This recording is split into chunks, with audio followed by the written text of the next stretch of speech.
Attorney, wala naman talaga akong maiwan sa mga anak ko.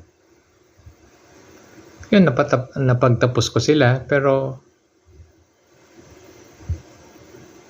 properties, pera na may iwan sa kanila, wala talaga. Naubos. Okay. Pero bago tayo lumayo, sa tingin mo wala ka na bang ibang kayamanan na kailangan mong pagplanuhan?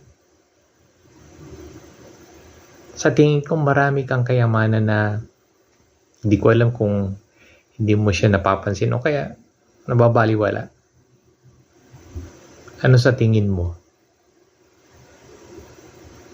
Bago tayo lumayo, ang kalusugan mo, sa tingin mo isa ba yung kayamanan?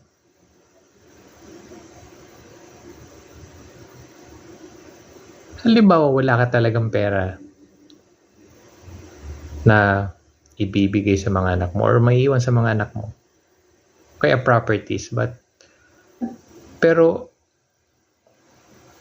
naisip mo ba na itong kayamanan mo na yung health mo, kailangan mo bang alagaan yan? Pagplanuhan? Kasi kung sakali, sino ang tutulong sa'yo? Hindi naman natin hihiningi, pero paano kung magkasakit ka?